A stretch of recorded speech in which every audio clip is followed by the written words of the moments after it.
I hereby call the City Council of Buellton's meeting for November 14th to order. If I could have Vice Mayor Andrasic lead us in the Pledge of Allegiance. Yes, ma'am.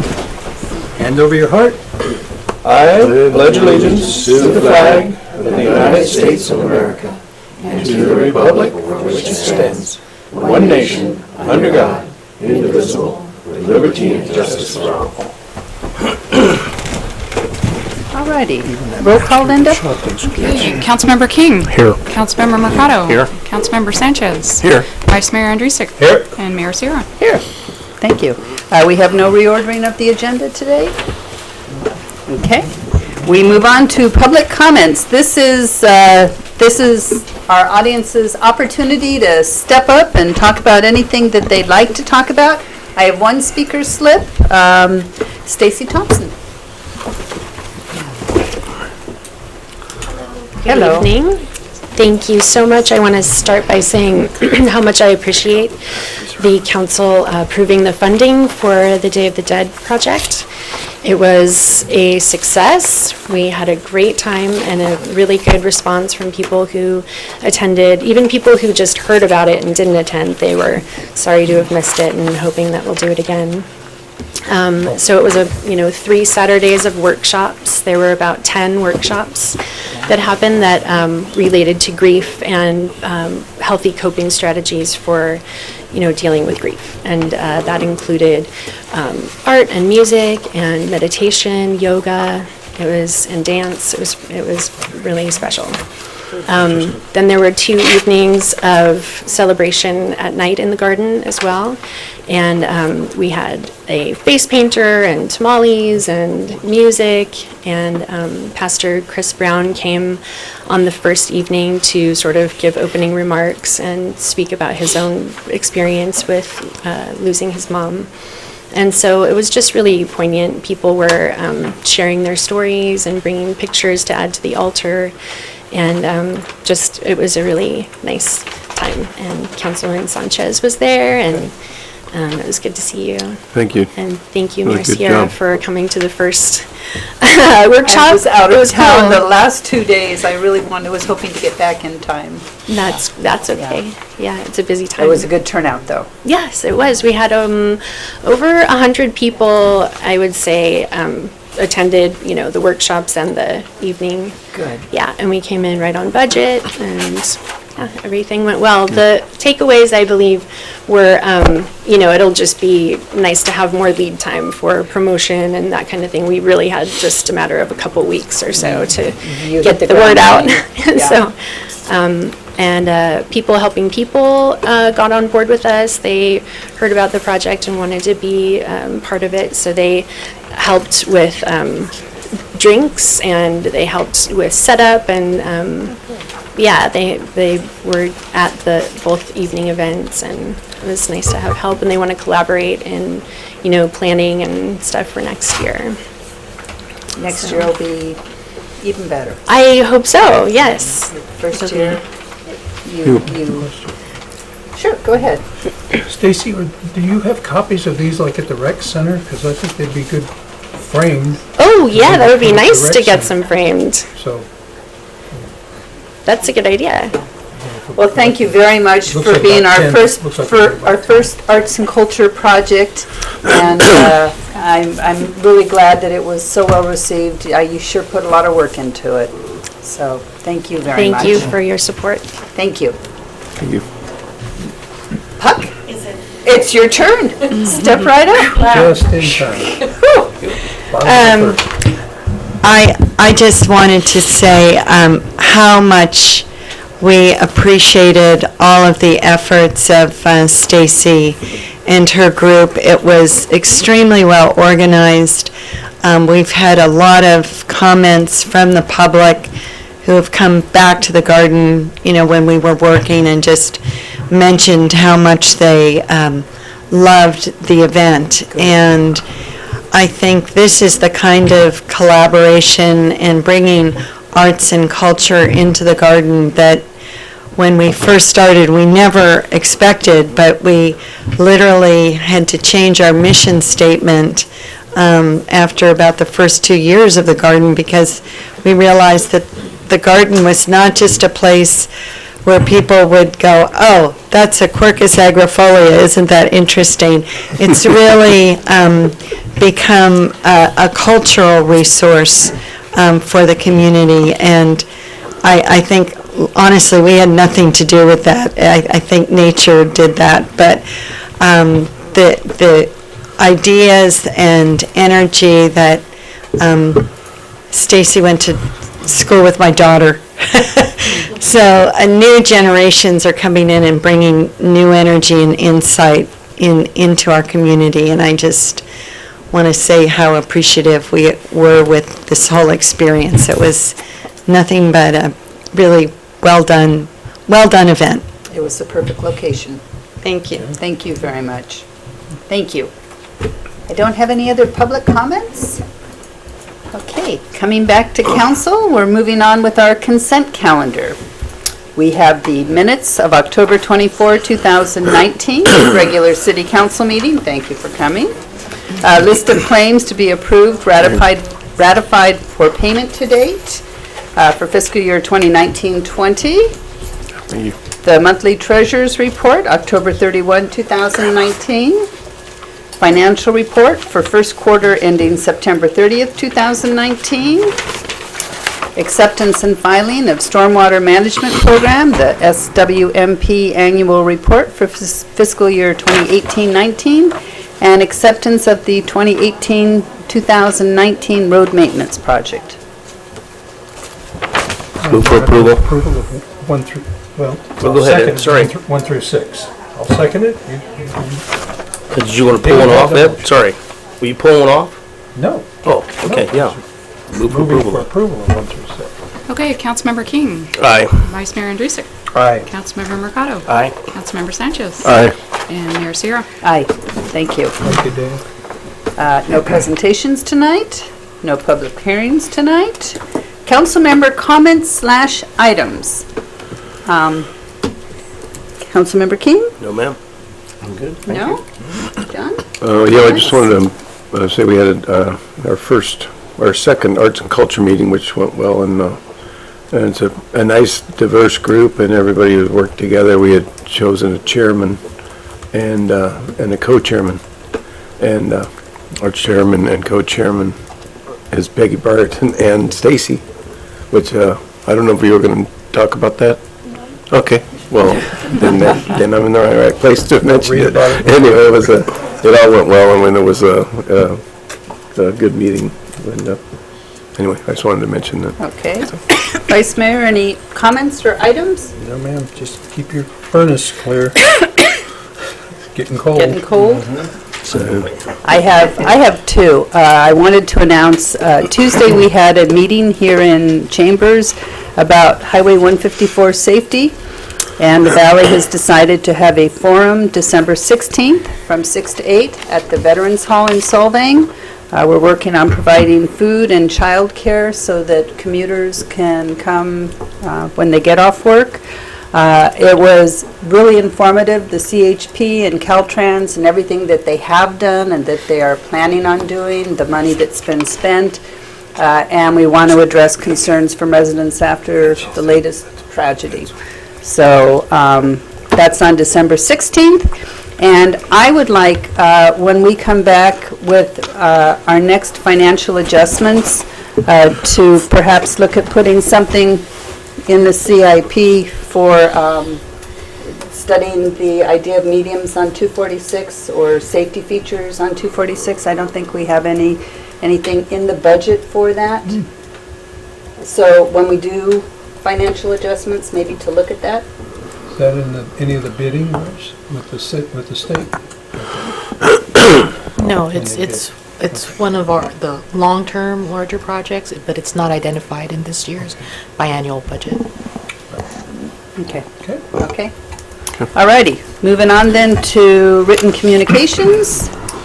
Madam Mayor, the City Council did receive written communication this week from Kirk and Christy Nordgren.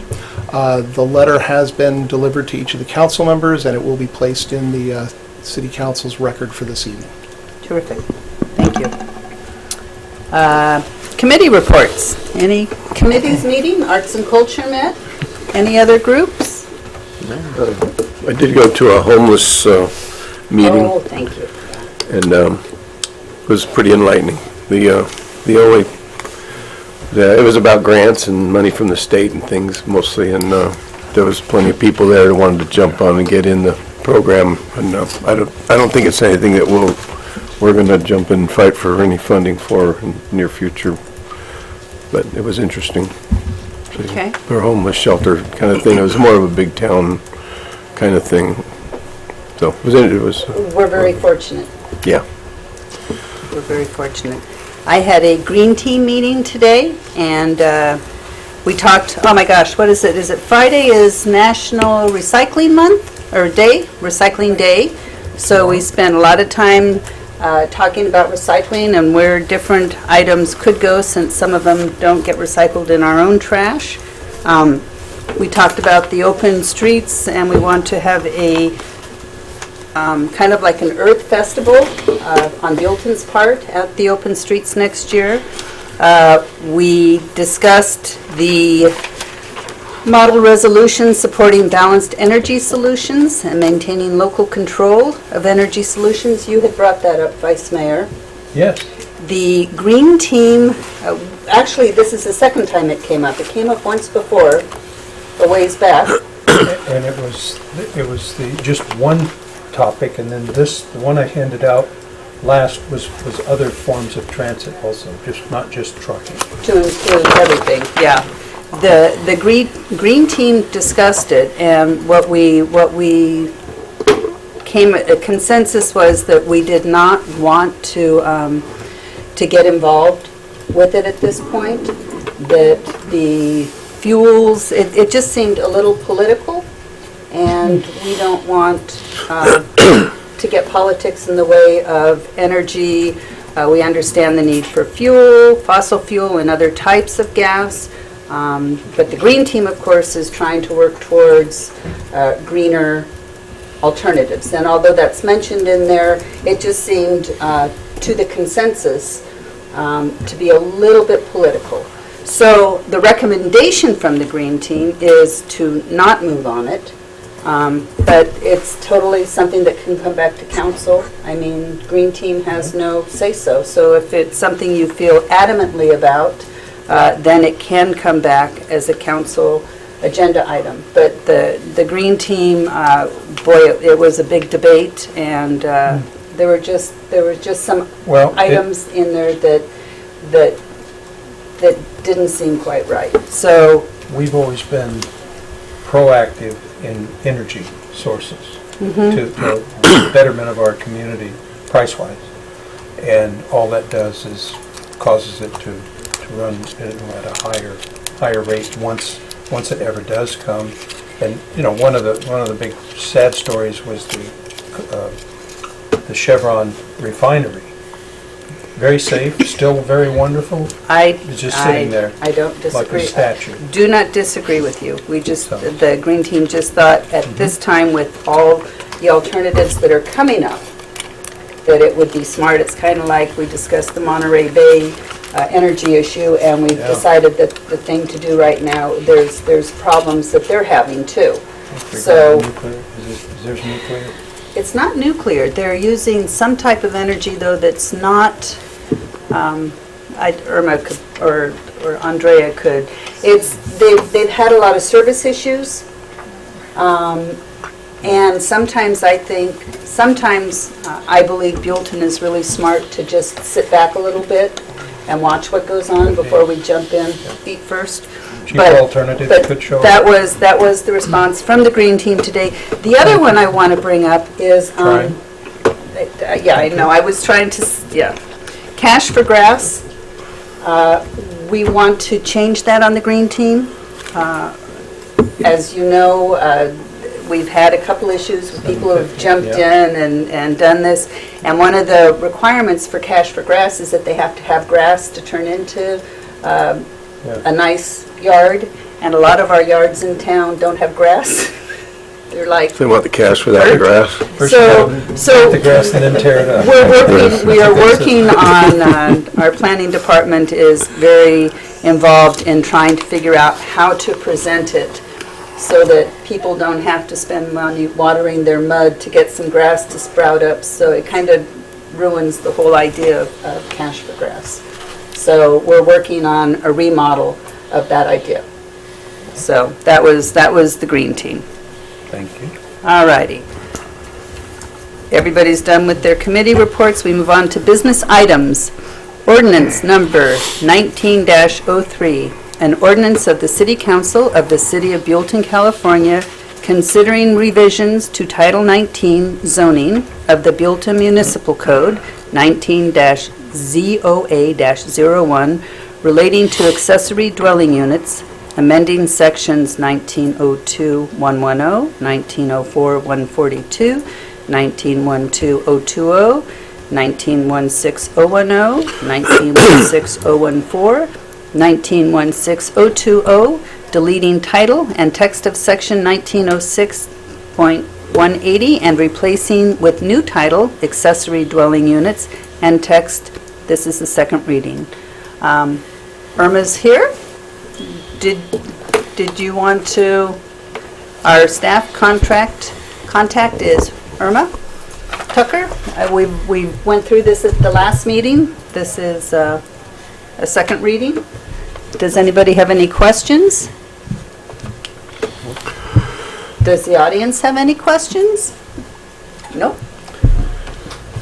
Thank you, Irma. Madam Mayor, just before before one of your colleagues makes a motion, I just want to let everyone know, with the changes to the ADU law, you're going to be seeing revisions to this very early, January or February of 2020. We felt it was best to get an ordinance on the books that we could revise rather than stop this process altogether and restart it after we've studied all of the state laws. But please don't be surprised when you do see something that says ADUs coming up in another couple months. It's a response to the state making some changes to what kind of authority, what kind of discretion local jurisdictions have. And we'll explain more of that when we come back, but for tonight, legal does urge the adoption of this ordinance. Thank you. Thank you. And I move to approve ordinance number 19-03 as written. Second. Linda? Okay, Councilmember Mercado. Aye. Councilmember King. Aye. Councilmember Sanchez. Aye. Vice Mayor Andreessen. Aye. And Mayor Sierra. Aye. Thank you. Okay, agenda item number 8, discussion and direction regarding industrial way lighting. Ms. Hess. Thank you, Madam Mayor, members of City Council. This is one of our long-term projects. Project was initiated in 2014 at the recommendation of City Council to add street lights on Industrial Way. Just to give you a brief background and history for you folks on this topic, the project was brought back to council in September of 2014 as an update. At the time, the main focus of discussion surrounded going with LED lighting, of course, and then fixture types, decorative versus Cobra head. At that time, it was to be PG own and maintain lights, and the option at that time was only this Cobra head lighting for LED. So council affirmed the direction towards PG own lights and the Cobra head lighting. Since that time, March 2016, item was brought back to council for an update. PG&E had moved forward with their design, working on some utility conflicts and easement needs for the project, and brought back to council. Discussion again took place regarding design for the lighting. Didn't want the over high brightness for the LED, so we wanted to opt for the lower wattage for LED. And then staff was directed to look at options for decorative lighting. which would then be owned and maintained by the city. This process still needs to go through PG&E for design at this time. So during that time, PG&E continued to work on the required easements because that needed to go through no matter which direction. At the December 14th, 2017 City Council meeting, staff brought back another update. At this point in time, we looked at decorative lighting versus PG&E lighting to look at the cost difference. And fixtures for the decorative lighting was just slightly, well, about $100,000 more for those type of fixtures. And the direction of the council was to go forward with decorative lights, since that would be kind of a feature for Industrial Way because of all the restaurants and tasting rooms that were popping up. February 2018, staff brought forward another update as PG&E has moved forward, acquired all the easements, and we're working, continuing on the design. At this point in time, they wanted to confirm whether we're doing decorative or Cobra head and which direction it would be. And also, because enough duration has passed, PG&E now had the option of decorative lightings for PG&E owned and maintained lights. So council again affirmed that we wanted to do that direction, and now PG&E would own and maintain these lighting systems on Industrial Way. There had been delays in the design because PG&E staff was working on other priority projects with all the fires that were going on. It's the same design staff that they have for both public and private jobs.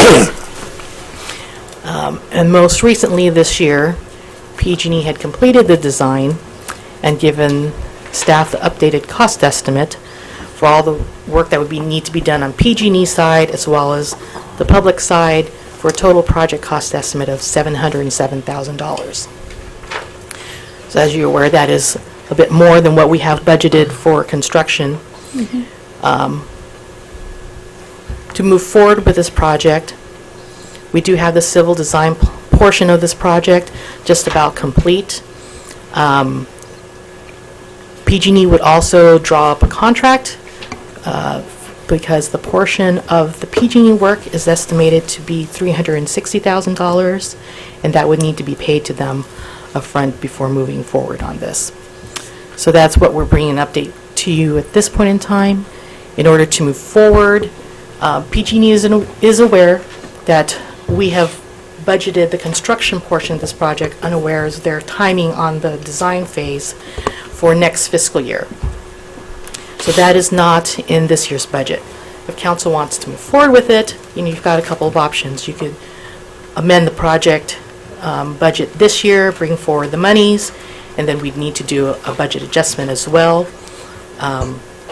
or time the project and pay the PG&E portion now, time the project so that goes out to bid, and then have the remaining construction portion in the next fiscal year,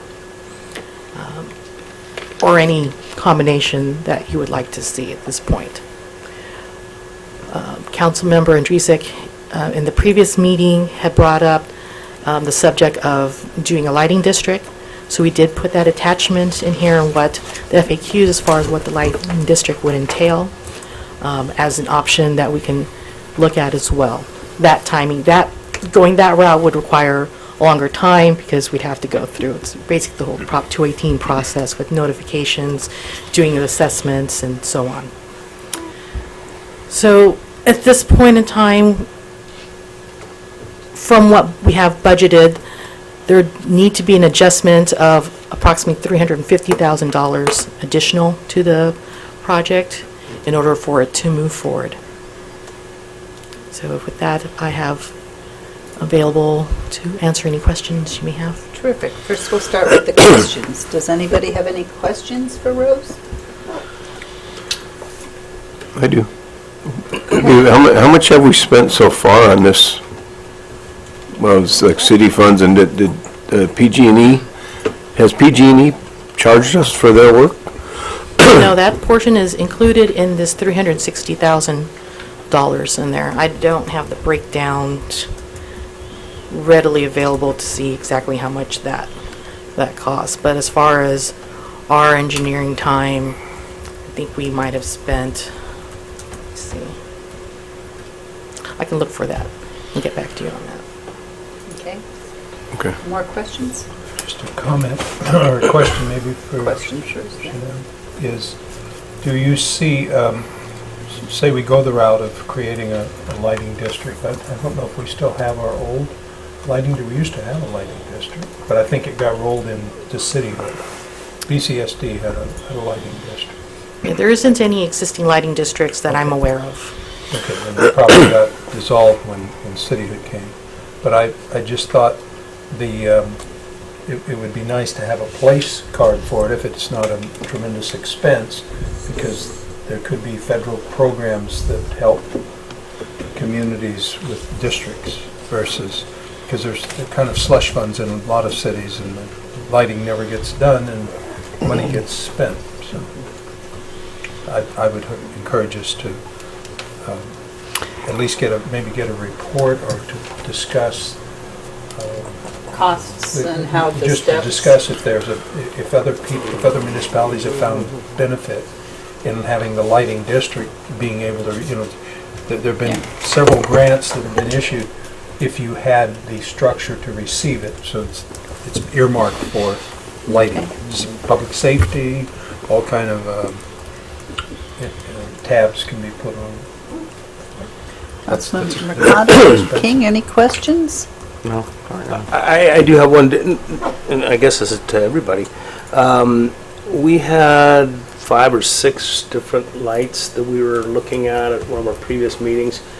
Did we make a decision on that? I can't remember. You did. But it was, Yes. one of the ones that, because it didn't have the LED, correct? No, these were all going to be LED. Oh, okay. So, Gotcha, you okay. did make a decision to light, Right. on the light type. Attachment 1 is one of the plan sheets. And in the lower left One's a corner, dual head. the light, I'm The sorry. dual head. Yes, it's going to be Okay. dual head. All right, yeah. So it's similar to the lights that we have now, because it'll be black with that fancy scroll type design. Right.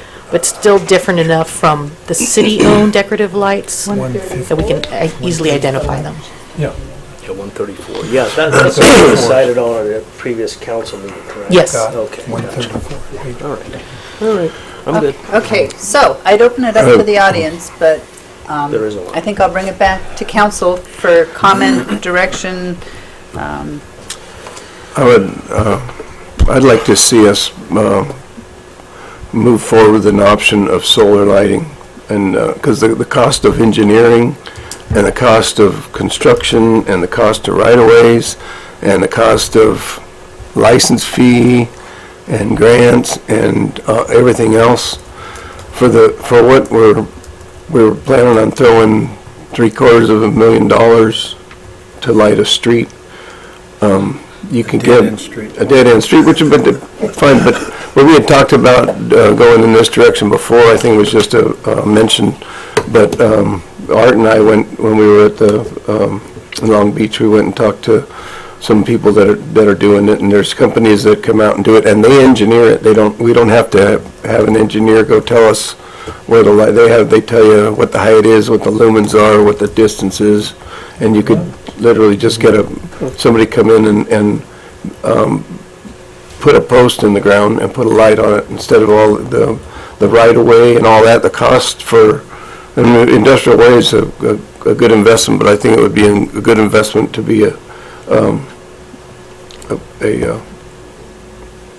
program that Incorporates. it incorporates solar, and then it would be, and if it doesn't work, then, I mean, if there was a problem with it, the lights have a guarantee or whatever of 3 years, or whatever the company offers, and then it becomes a cost of replacement, and I think it'd be something that we could, do with our own people, and, because it's $700,000 for lighting. And even if you had a special lighting district, I don't know how you'd split it up, and if everybody had to kick in, they're gonna all want, you're gonna ask everybody to pay $30,000 or $50,000, you know, whatever their footage, whatever you're gonna charge if you have a lighting district, it goes by the property, I assume. Yeah, linear. And we could give everyone their own solar light they could just have, everyone could have their own solar light in front of their business if they want for, you know, maybe $5,000 a light, literally. The industry has definitely changed, So, so I mean, it's. we just have to, we could regulate the posts, we could make it a decorative post that we would approve. And I think it'd be worth taking the time to start the option and get it going with that, because I just think PG needs. Have you had any exposure to that, Scott, or Rose? We've done a bit of research into the use of solar lighting. We talked to JPIA and done a little bit of research. We've been unable to find any other municipality that uses solar lighting for street lighting at this point. That's not to say it's not done, it's just we weren't able to find it during the time we did the research. We'd be certainly willing to do more research, take a look at preliminary engineering plans that may be available, talk to whatever vendors the council members have talked to, and get an idea for that, and then come back to the city council with a comparison, so that the council can make an informed decision on that. If that's the direction the city council would like to go, though, staff would recommend that you continue this item till maybe the second meeting in January to give staff time to do that research and compile the information for you. And I kind of agree with that. I know we've been dragging on this. It's been like 5 years, and I hate it when the council can't just make a decision. But I do think that in that 5 years that other technology has come up, and that it would certainly be worth having a comparison. I know in the 5 years the price has gone up on our lighting, but it's gone up like $360,000 in 5 years.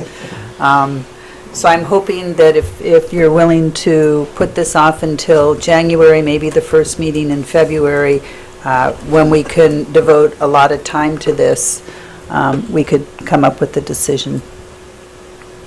And do you want staff to find out about the lighting districts, if there are any locally? Do you want that to be part of this? You know, we might be able to pick that up from the league, from Dave Mullinex.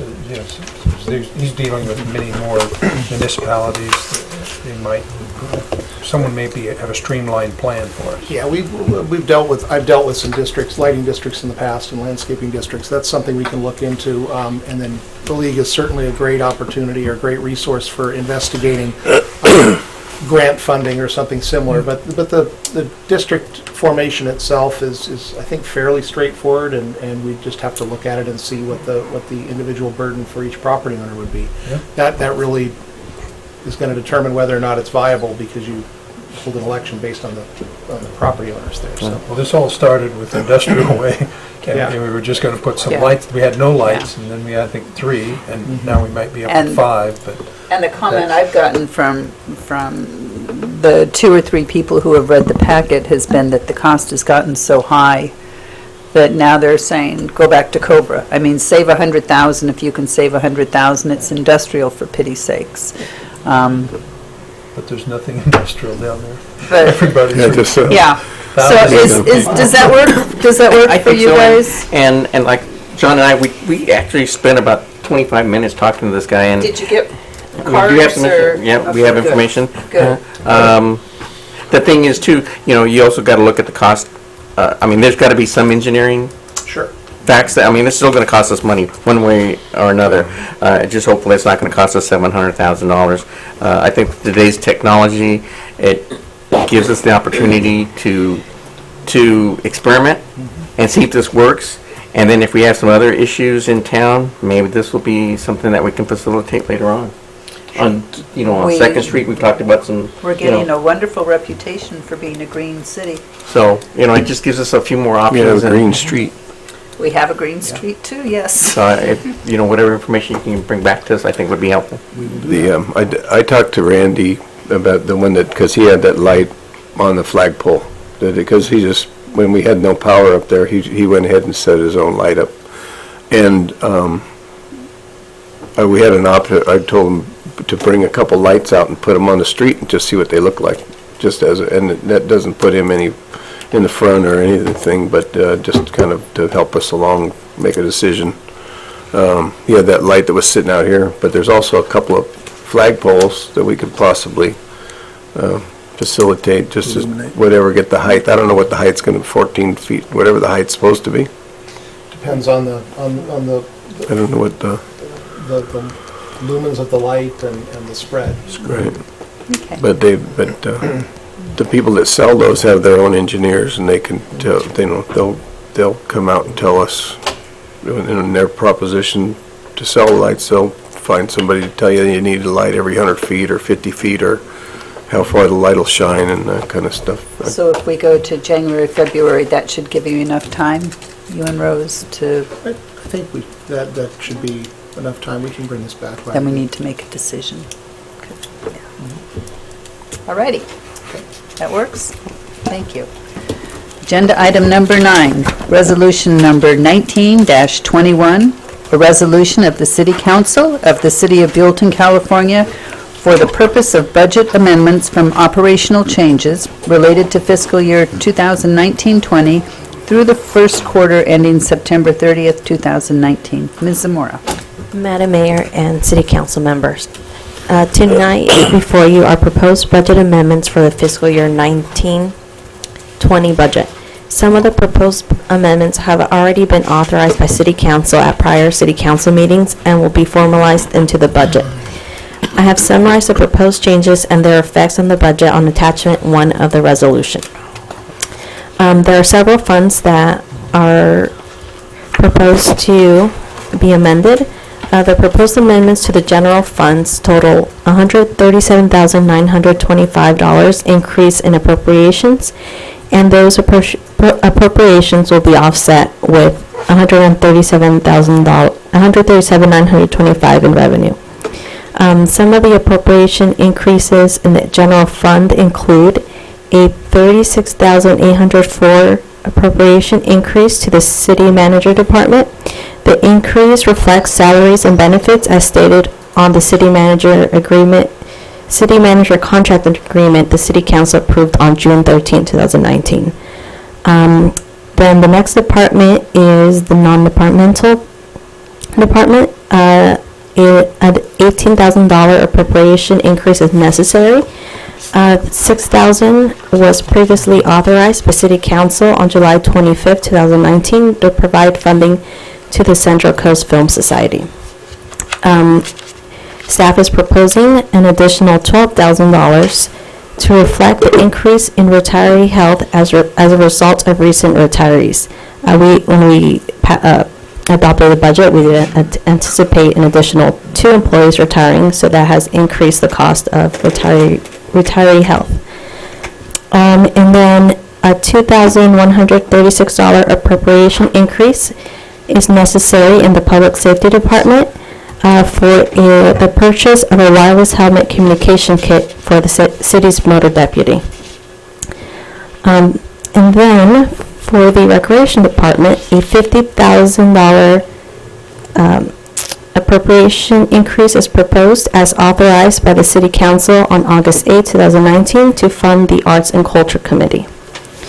The Public Works Parks Department is proposing a $40,685 appropriation increase to reflect the cost of janitorial and landscape services for the addition of the Village Park, which opened last month. And the Planning Department is seeking $17,000 appropriation increase for the update of the Community Design Guidelines, which Council previously authorized on October 11th. And a $2,000 appropriation increase to reflect the actual cost of the contract planner. This corrects a typo on the budget, which came $2,000 short. And the Planning Department also will reduce $28,700 that removes the planning mentor that was not authorized by City Council. The increase in general fund revenues includes $83,786 increase to operating revenue, which includes $27,838 to reflect the increase in vehicle license fee allocation as released by the Santa Barbara County. They updated their projections, so we'll be getting a little bit more than budgeted. And then also $55,948 increase to reflect the annual monies received for the state controller for citizens option for public safety growth. This is an annual amount, or the amount changes as population changes in the city, but the Santa Barbara County Sheriff's Department was holding this in the reserves fund, but starting this fiscal year, they're going to be releasing that to us, so that's the amount we received last month.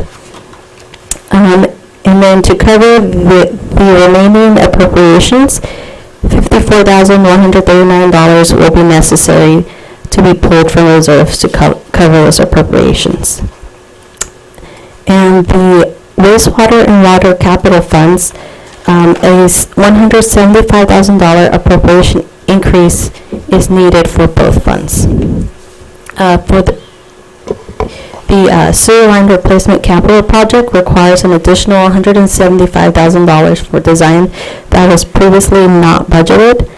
The wastewater capital fund is to record capital projects and does not have sufficient funds to cover the increase in appropriations and will require a transfer in from the wastewater fund. The $175,000 transfer from reserves is necessary from the wastewater fund.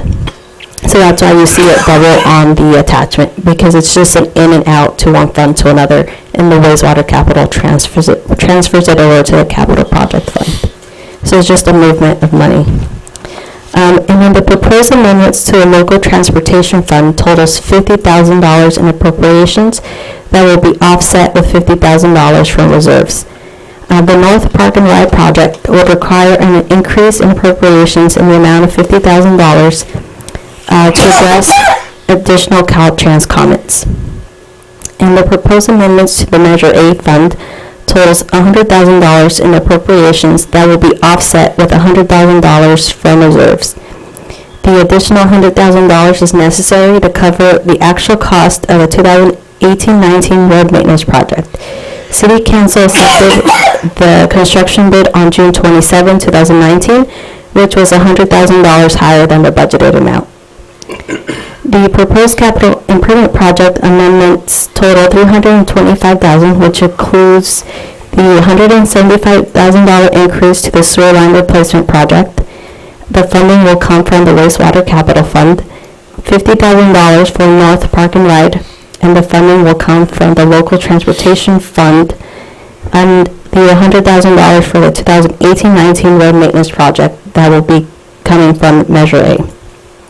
The proposed operational changes are intended to maximize the operational efficiencies and enhance the service delivery.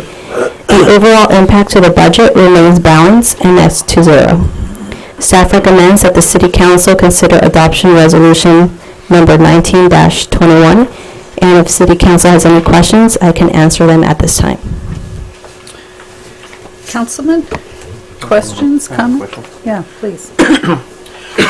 On the Public Works one, the contract for Valley Gardner and the janitorial services, do we get anything back, or do the people who own the condos over there, are they paying anything to the maintenance, or does the city own the whole park and that we're responsible? The city owns the whole park, and we're responsible for entire maintenance, yes. I had the same question, right? Because they're assessed, and they're the primary users, the townhouses, for the park.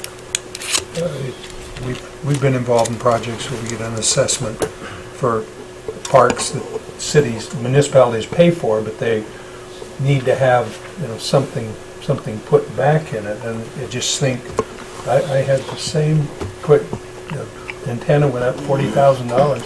They must be paying something along the way, but apparently... That was not set up when this project was developed. And, we've been working on this Village Park for what, 15 years now? When I was on the Park and Rec 20 Commission that's defunct. And the whole idea was that people on the east side of town kept saying, all the parks are over here, we need a park over there. So the city's been working Well, for a long time to get a park for the east side of Buellton. I met a young lady and she lives in Arts neighborhood over there, and she was so excited about it. So it is going to benefit all of okay, the, so that's a broader range. I mean, I'm just Yeah, curious, yeah. because if they were being assessed, I mean, why are we paying for the yeah, whole but thing? they kicked in for it. How much of the park did they pay for? Is that was what it, No? they didn't pay any of it? I thought they Gavin did. took over. The developer. The developer was Developer. required to dedicate the property and pay for the construction of the park. The Up city- to a certain the amount. city Right. council kicked in a little bit more money, and then the remainder of that, we've been told, was funded by Mr. Moores and his development group, who was actually responsible for building the park. And they did a really good job. It's very nice, I mean, Yeah, it's I was just just curious if, Yeah, and it is going to be maintenance from here on out. Yeah. Any other questions, comments?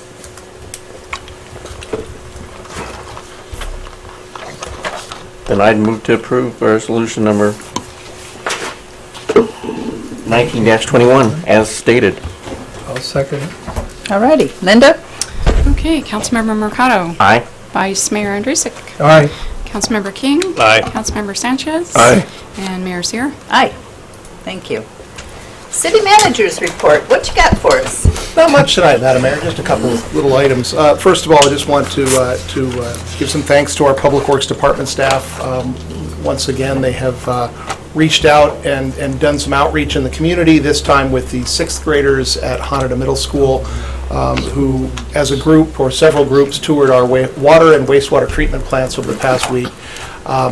It is, I'm sure it's something that our staff at those facilities enjoys doing, but it's great to see the city interact with the school district and the students in such a way that gives us some positive outreach to the community. Secondly, I'd just like to highlight the activities coming up on December 8th for the city's Winterfest events. December 8th will start with breakfast at the Rec Center, and shortly after that breakfast has concluded, there will be a reboot of our city's holiday parade, which will be running a shortened parade route from what I think everyone is used to, but we're rebooting this and we'll see where it grows to from this year.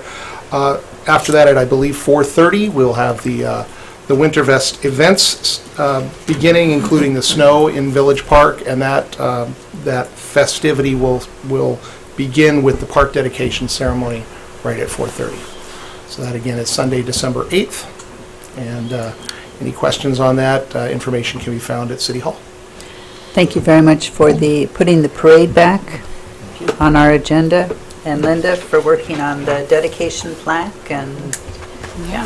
looking forward to it. Any questions for the city manager? Are all the activities after 4:30? Oh, the whole Christmas party? I think there's a card. Chamber had a card, Yeah, there is a timesheet. a schedule that's been put out by the Visitors Bureau. But yes, I believe 4:30 is the start of the event at Village Park. And the events before that are the breakfast and the parade. You'll be Okay. bringing your grandson to breakfast with Santa, We'll be there. yeah? And then the parade afterwards. He is. All righty. If there's Sometimes. nothing else, then I adjourn this meeting, and we meet again. We have a council meeting off. Our next meeting is Thursday, December